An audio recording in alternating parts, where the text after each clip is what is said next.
Welcome. Welcome. Welcome. Welcome. What are you doing? Give me a welcome. Welcome. Southern comfort running through my veins. My mama was the wind, and my daddy was a train. I'm the second coming of the midnight rider. I'm a modern day old soul singer, son of a gun and guitar slinger.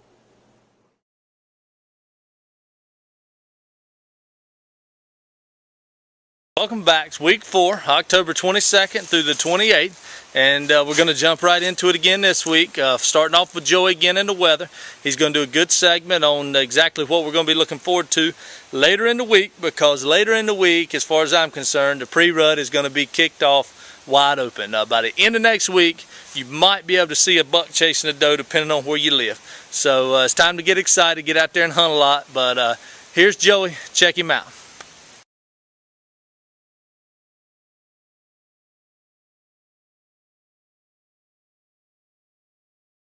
All right, back to the weather again. I'm Josh's father, Joey, and we're going to be looking at next week. And the way we do the weather here is going to be basically from Saturday to Friday, starting this coming Saturday to next Friday.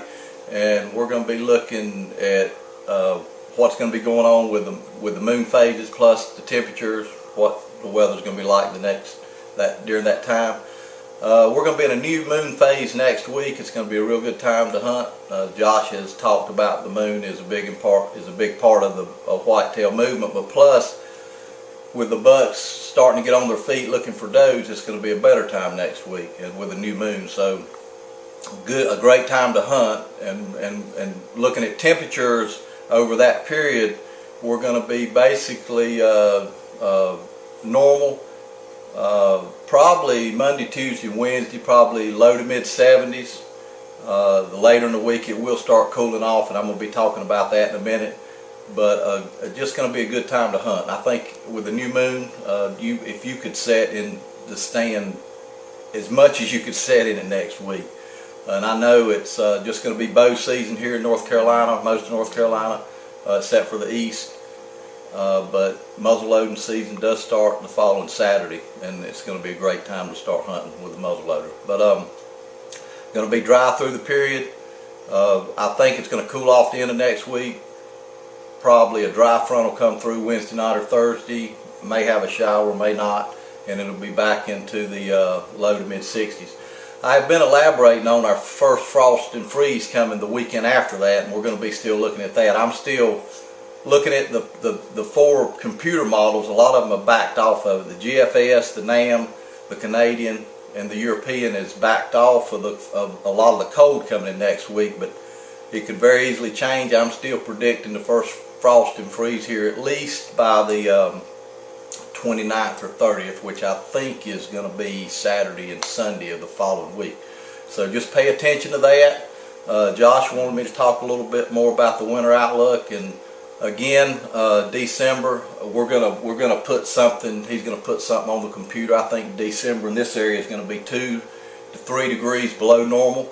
It's going to be a real stormy time, and back up a month in November. It's going to be kind of a transition month. I think that we're going to have some cold and warm parts of November, but early maybe warmer, late colder, and we could even have some snow in November. But I'm still convinced we're going to have a measurable snow in December.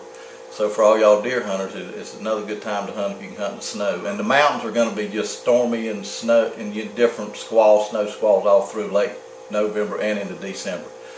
But anyway, all I can say is enjoy the weather. Like I say, Josh is going to be putting some stuff up on the screen about what's going to be going on, and you can always email him or talk to him if you want to know any more about the weather. Just be in touch with him, and I'll tell you whatever I know. But kill you a big one next week, and just appreciate the time and enjoy the weather.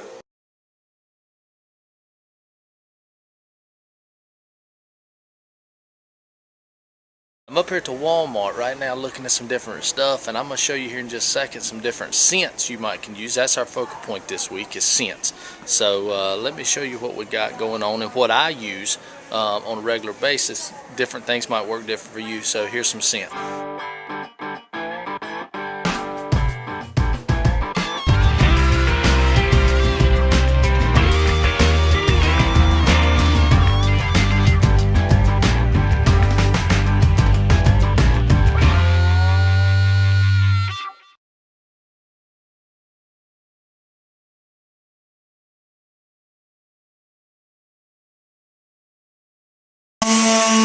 That's what's left. That's what's left of the race car. That's Wesley Thompson with Thompson Racing. He's one of our sponsors. He's pumped up. Already got his camo on, working on his race cars, ready to go hunting. I don't suggest that because it does get sin all over you. Any words of encouragement this week to anybody? Words of encouragement. I ain't got anything for you. Up next, we're going to show you a bean field right here. And this bean field basically is yellow. And that's what I was going to point out to you. The deer probably not going to be in it a whole lot right now until it gets late season again and cold and they're starting to eat the pods if there's any beans available left. Cornfield, most of them are gone. That's all there is to it. Cornfields are about done for to hunt over. But this is a rub I found about 100 yards behind my dad's house. He ain't even looked in the woods behind his house. And so you might want to do that this week. You might be traveling all over and the big buck could be in your backyard and there's another rub he made. And here's a fresh scrape I found. It's got to be the same deer. And this again was 125 yards behind Dad's house. He made this scrape and then come and rubbed apparently about 3 or 4 different trees there. So that's your field report this week. I just wanted to point out them things.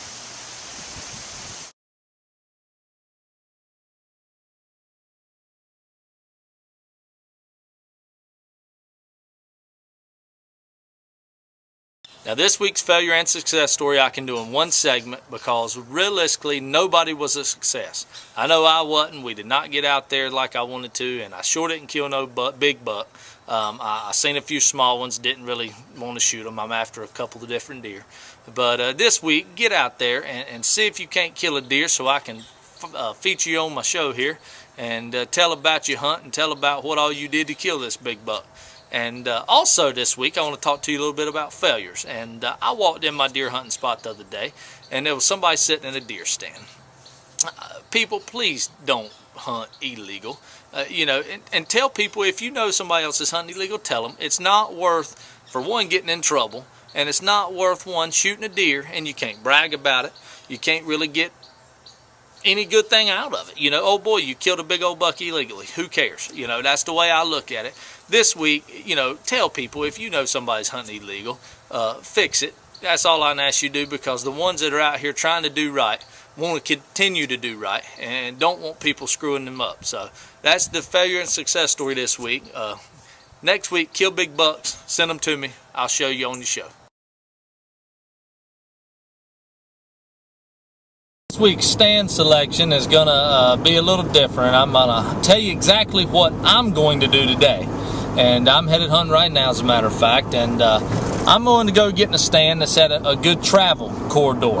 And basically what it is, there's a bedding area 150 yards away from me that I know the deer bedded in.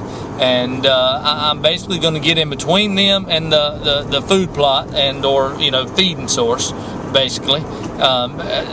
That's what I'm going to do. I'm going to sit there. Hopefully what the deer are going to do, the bucks are going to do, is they're going to kind of stage. They're going to stage off the food source, and hopefully they'll be there before dark. I hunted the food source some last week and just didn't have no success. Again, seen some small bucks and a few does, but you know, the whole game plan is to back off of it because the bucks are around. They're just taking their time. It's that time of year where the does aren't quite in and the bucks are taking their time. So that's your stand selection, and I'm going to basically line up on the same thing this week for the rest of the week. As I'm going to back off my food source, get in the staging area where hopefully the bucks is going to come out, hang out for a little while, then make their way onto the food source after it's dark.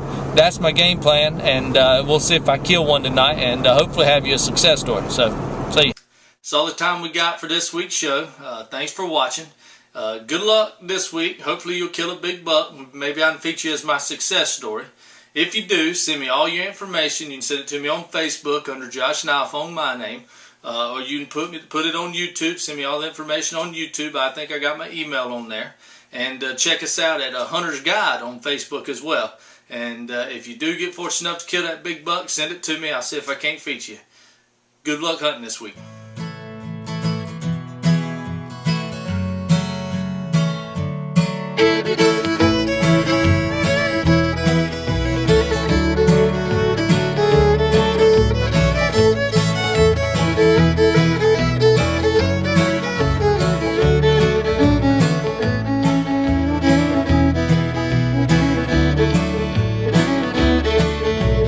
Headed down south to the land of the pines. I'm thumbing my way